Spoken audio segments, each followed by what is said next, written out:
Hi, my name's Davina. Welcome back to Ask the Oracle channel. Have you ever felt drawn to an object that you couldn't explain, this feeling you had when you saw it, like you were recognizing it? You've known it before, this object or person, or have you ever had physical symptoms that made absolutely no sense? Well, I'm here to tell you that you should listen to those little subtle nudges, because it could be soul memories just waiting to be awakened again or remembered again. So I'm going to share with you a story. I have briefly mentioned it, but I didn't actually really go into how everything unfolded and the synchronicities and how odd it was, and how now, years later, I have the full picture that I didn't have initially. Although I knew it wasn't I knew that the incident that occurred was rare and special only because I've never had it happen to me before. I want to share this because I feel like there's someone out there looking for this information to confirm for themselves why they experienced perhaps a similar story. In case you don't know me, my name is Davina. I'm the author of Around the World Tarot, and I take people on fun journeys and experiences. Today we're going to go on a journey. I'm going to share a story. Actually, it's a true story. What happened to me in 2024, I started to feel really ill, like I was dying. Well, it wasn't like I was dying, but I felt like I had all of the symptoms of malaria. So we're going to go into that. But before I do that, we're going to talk about a piece of antique furniture and how I didn't know until the other day, when I was ready for the information, I channeled it, why it was so special. So let's go there. So years ago, I walked into an antique store in the Dallas-Fort Worth area, and I wasn't looking for anything specific. When I saw this piece of furniture, it just looked like it jumped for joy. Like, I swear, it was like a bright light, a flash went off, and I went, whoa. And I made a beeline, like, I have to go see, why did this furniture look like it was like, hi, I'm so happy to see you again. We're old friends. Like, that was the energetic signature of this explosive light that I saw over this piece of furniture in an antique store.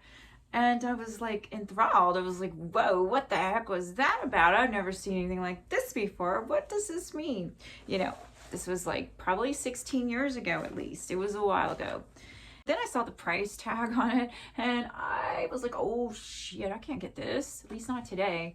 I'll come back. So I made a point to keep it in my mind that I would check back periodically, and if they still had it, I was gonna get it. I wanted it, cheaper though, because that was just too much money. Eventually, I did go back with my friend, and we went back, and it was there, and it was on sale. Lo and behold, it was $3,000 to $4,000 cheaper than it was initially, because the owner had to get rid of it. They had to sell everything, that we had to get rid of everything. So I bought it. They gave me a bag of like 200 keys. It was really well over 100. I want to say over 130 to 200 keys in a bag, and told me to go through it to find the key that went in it. And it is like an antique hutch. And I was there with my friend. She was my witness. So we're going through the bag, there's all these keys, and I guess we try a few to see if they'll open, because we were sitting at it at the floor. They gave us a bag, and we were trying to figure out which key. Well, the moment I saw the key, I was like, this is it. I like held it up, and it was like instant recognition. And even then, I still didn't understand how that happened. Like, it was just like, whoa, I know the key. So I had the key the moment I saw it. It's a thick piece, and it matches the furniture too. The furniture it's got some heavy duty brass. I recognized that key just like that. Like, the moment I saw it, I was like, this is the key. I said, this is it. And sure enough, it went in and it opened. And antique keys, just, the skeleton keys, they call them. This one doesn't look too skeleton, but they're all different. Like, I love old keys. Oh, the keeper of the keys was one of my positions in another life as well. And this is an old antique key. And when you live in certain parts of the US, they have those antique stores everywhere. And you can find, an old metal. Oh, wow, that's really cool. It was important we found the key. I'm getting ready to move. And I'm feeling like I'm suffering from malaria. I looked up my symptoms, and I had the chills. I felt like I had a fever, although I didn't actually have a fever. I felt like I did. even ordered methylene blue, which was the first cure for malaria back in the old days. They discovered methylene blue. And I think I want to say the early 19th century, but I could be wrong. It's been a while since I read up on when they discovered it. But whatever the case, in this time, I knew that I could order it. If I did have the problem, I would be fine. I wouldn't have to go to the doctor, because who wants to go to the doctor anyway? I rarely do. I rarely go unless I have an issue. And even when I have issues, I don't even go to the doctor. And so this was one of those things where I wasn't going to go to the doctor for it. I was going to try to take care of it. So anyway, about this time, we're getting ready to leave Virginia. We didn't like Virginia. Virginia sucked. Oh God, some people might like Virginia. I mean, as far as the beauty and the western portion where the Blue Ridge Mountains is, it's gorgeous. It's gorgeous, but it was just so boring, and it just wasn't the right fit for us. My lease was about to be up, and I thought, well, let's go look in West Virginia. You know, there's this quiet zone over there, and it's a beautiful forest, and there's some gorgeous, gorgeous land in the Greenbrier area where we were going. We went to look at a house, and I saw a sign in Frankfort, West Virginia with a name. And when I saw the name, I just stopped in my tracks. I don't know, it was another instance where it jumped at me. And I'm like, who the heck is William Hamilton? What is going on? I've got to look this up. So I got on Google, I looked up the name William Hamilton.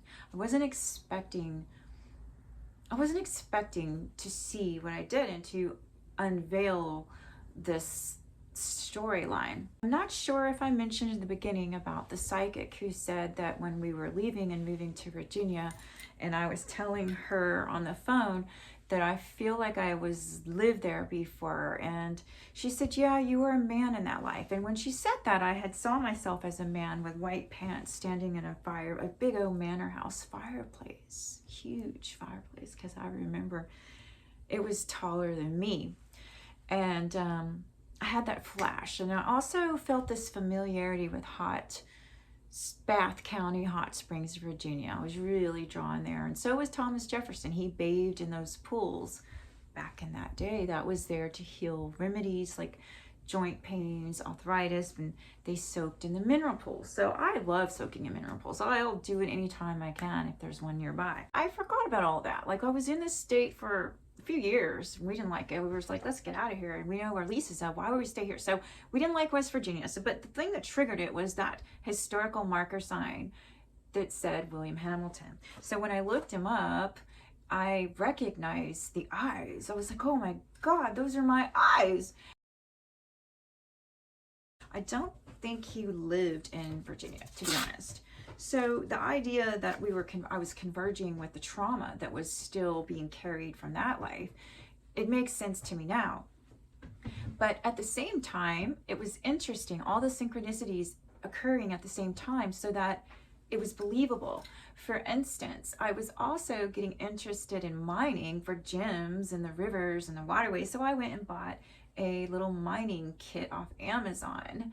And I never used it, but I still have it. And I'm like, one of these days I'm going to use it and go look for treasures. But what I found out is that William Hamilton was a miner for lead.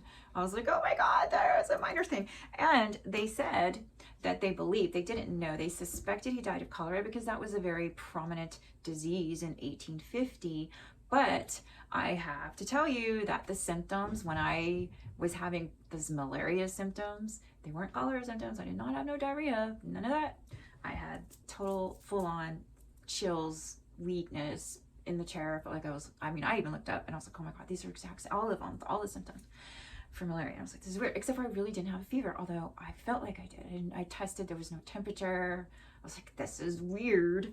As I'm sitting there in the chair at this moment when I have this realization, everything collapses, and all of a sudden the next day I'm healed. I don't have no symptoms anymore because somehow I was carrying some trauma.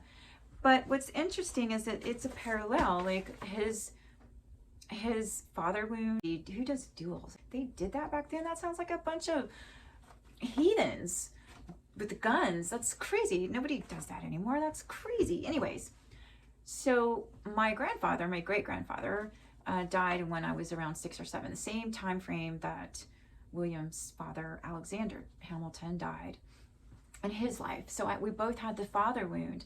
And I guess I was carrying that around, not just from this one, which it's manifested physically in this one, but from another life.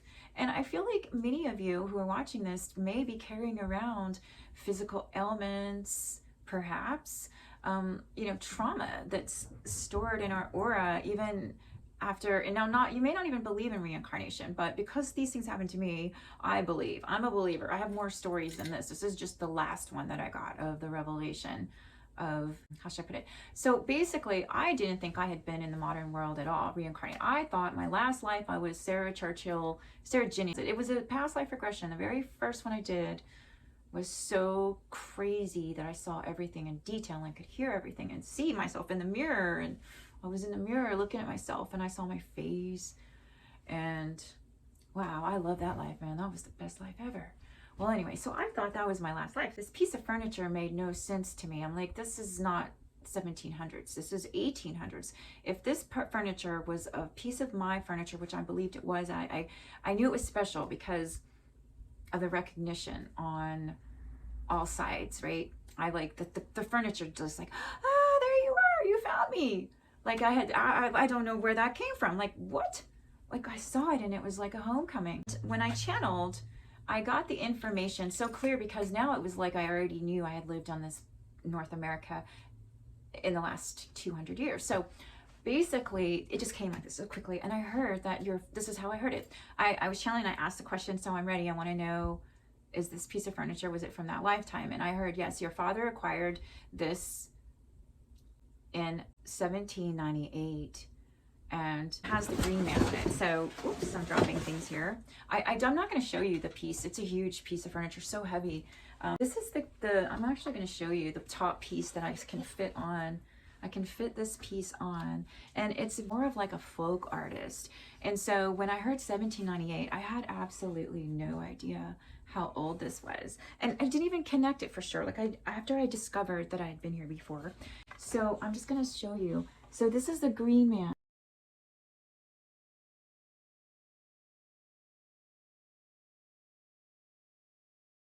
Got to get some furniture restoration for this piece, but this is the piece that sits on top of this antique hutch. By the way, and nobody knew anything about it at the antique store. No one had a clue where it was from. We only guessed Bavaria because of the green man, but I love the green man. So the green man is special to me. A protector of the trees and the forests is my favorite. I'm a forest fairy. I always tell people I have to be around the trees and water. Have to.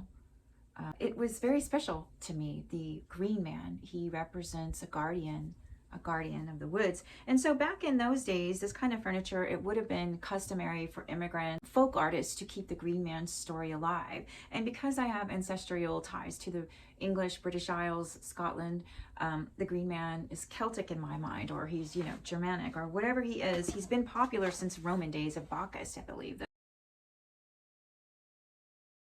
But they started carving those faces back in Roman days. It's been around a little while, the green man, and but 1798 was like, whoa, that's way older than I realized. But that is the time frame for this piece of furniture.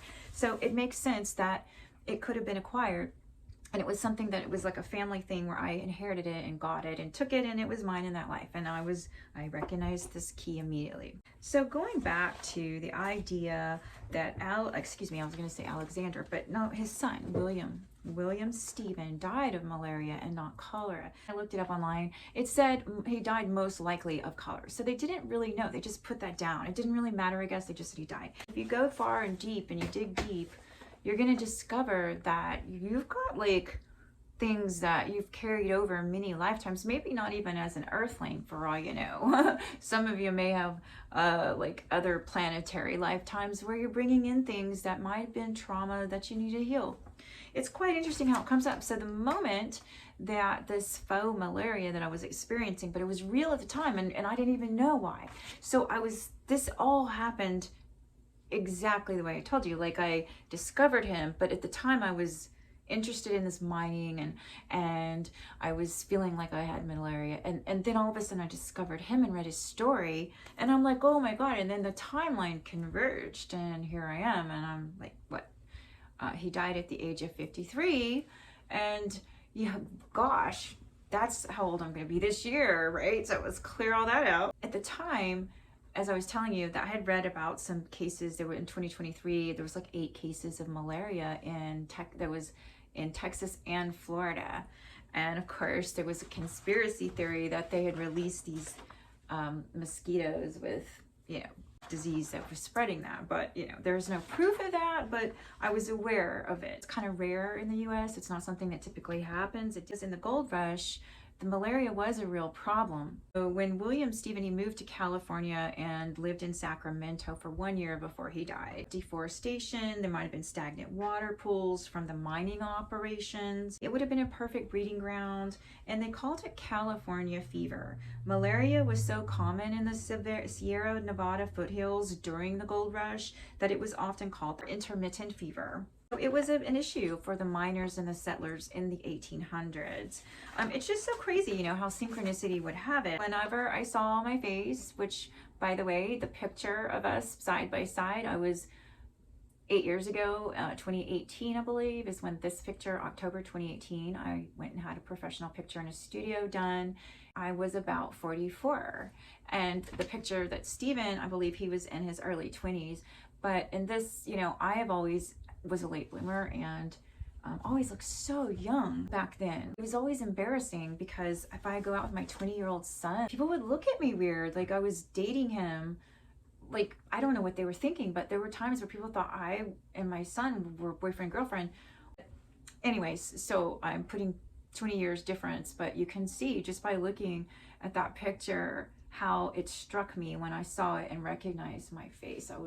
I just had a moment where it was like, the time travel, all that weird stuff. Oh, my cat just jumped. They say the soul, you can recognize the soul in the eyes. And it's interesting if you've got pictures of yourself and you can look and see yourself in images. It's kind of a cool thing. Like, I know there's others out there that had done this and recognized themselves. And so I just think it's really cool. And I just wanted to share that with you, that if you ever felt drawn to a place, a piece of furniture, part in history, or you collect things like keys. And because I'm able to read the Akashic records, I also am drawn to keyholes on the planetary ley lines and grids and know what to do with those keyholes in some cases. It's interesting to me though how it unfolded. When I read up about it, I love it because I do find my personality is the same. Sometimes our personalities are the same. We don't change much sometimes. Some people do, but it's funny. They said that, like I might have mentioned this, where they said that William Stephen wanted to duel Aaron Burr, who killed his father, and he declined because of the extreme youth of him. And they said he was adventurous, which is true. I'm extremely adventurous. It's funny. And I was also interested in politics, and he was a congressman. So it's kind of like, it's like this whole thing. I came out here to heal some trauma, I suppose. And you, oh, something fell. And you may have had these experiences too, where deja vu. When I was a kid, I remembered writing. I've always been a scribe.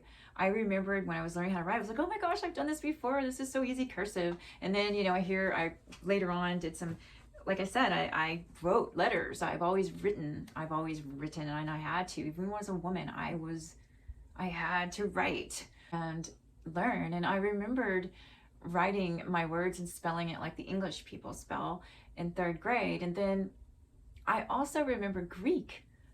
So this is all when I was like not a teenager yet. I was a youth before age 10. I have flashbacks a lot. And so you might be someone who has flashbacks and think you're daydreaming, or you're just fascinated by a certain time period. It'd be really cool to see what lifetime you were and who you were, because it's interesting when you discover that you were somebody that's known in history. And it's not an egoic thing, not really, not considering that mostly everyone has been here before and made an imprint, or some people's imprints, they leave it longer. They build things like buildings and structures, and they're architects. It's interesting to see the similarities of personality and the interests that you might have. Like if you want to take up a new hobby out of nowhere and you just don't have a clue why, and then it comes and goes, it's like, oh, you did this in 1832, or you know what I'm saying? Like, it's wild to see that kind of thing.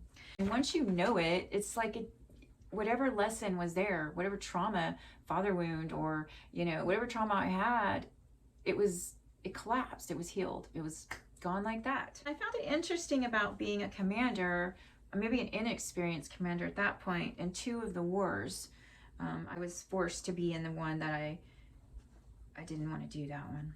I didn't want to be there, but I was there. So yeah, there was 2 wars. One was the war with Black Hawk. I'm sorry, I'm looking at my writing here.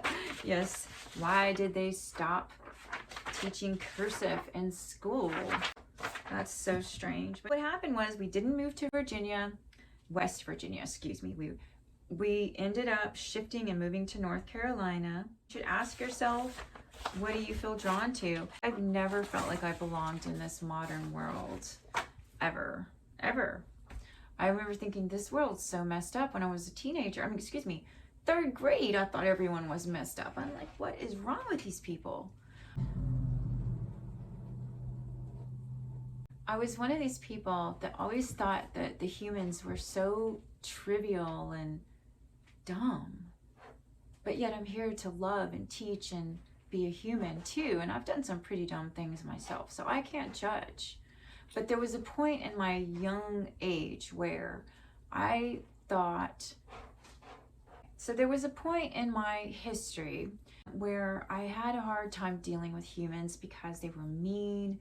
I didn't understand their ideas and how they couldn't see what I could see, even as a young person.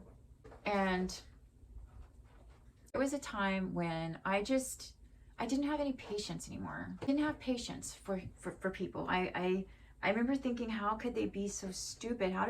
Why are they acting so elementary? You know, this was in high school. One day, all I did was say something, and they misunderstood me.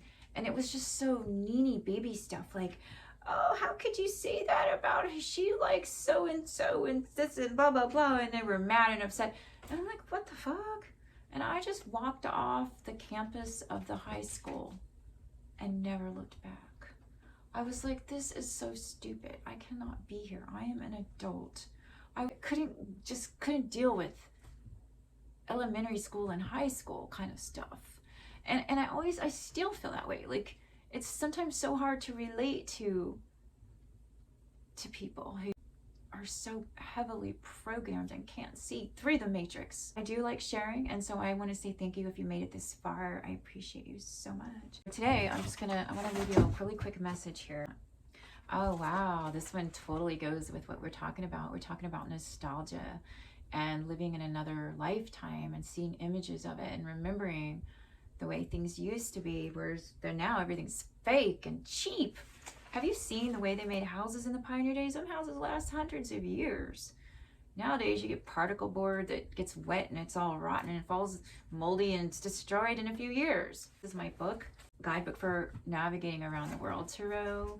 And this one takes place in Glastonbury, but what I wanted to share was the quote from Daphne du Maurier, one of my favorite all-time writers. I loved her. Oh, I was captivated by her stories. If only there could be an invention that bottled up a memory, like scent, like cats are running around, and it never faded, and it never got stale. And then when one wanted it, the bottle could be uncorked and it would be like living the moment all over again. And, you know, I think we do that. I think we go in and out of our memories. We sleep, we go to sleep, we go to a location on the planet and it triggers a story like that triggered in me. I was closing that chapter, you know, like I said, before I moved to Virginia, I was aware, I forgot all about it. 2 or 3 years went by and then all of a sudden their big reveal and then everything collapsed and it was time to move. And here we are. I'm gonna say it was 2024 when this occurred. And now that I was ready to receive the information about a piece of furniture that flashed and said, hey, you found me 200 years later. And it took me years before I understood what the special meaning was for me. And now I know. So, hey, I hope you found this interesting. And check out my work. I am offering classes. We're researching some amazing sites for next year's summer solstice tour. Oh my gosh, if you only knew what I found out. I can't wait to share the Isle of Giants tour. It's going to be one of a kind, because we're going to go to these sites and channel. And as someone who has opened that channel, I might have some information that some people may not have yet, but either way, it doesn't matter. If somebody has it, if you're able to tap into Akashic Records and read it, go right ahead. But I feel it's going to be really amazing. And then we have our Ireland and Scotland tour, and we're going to be going to the stone circles of the Barra Peninsula. There's a lot of magic that happens. We're going to have some magic unfold I think maybe we might even meet some. The first time we didn't meet any Fae, but we might meet some Fae in the, there's a portal over there in the southern region. Anyways, that one's coming. And then Iona, the scribes of Iona the nunnery. That one will be interesting to see who had a past life on Iona. And let's see, we're going to be doing a Greek tour. I'm not sure yet if it's next year, but if you're interested, just let me know, because I'm gathering names. And once we get a minimum amount, then we're going to book the tours. We might even do Turkey next year. I'm in dialogue with someone who's in the Göbekli Tepe area. And what else? That's it for now, I think. And North Carolina, yes, come visit the Blue Ridge Mountains. You're gonna love it. Oh, it's so beautiful over there in Hot Springs. All right, guys, take care. And please tell me your story. Do you resonate? Have you ever experienced what I mentioned? And if not, are you open to experiencing what I mentioned?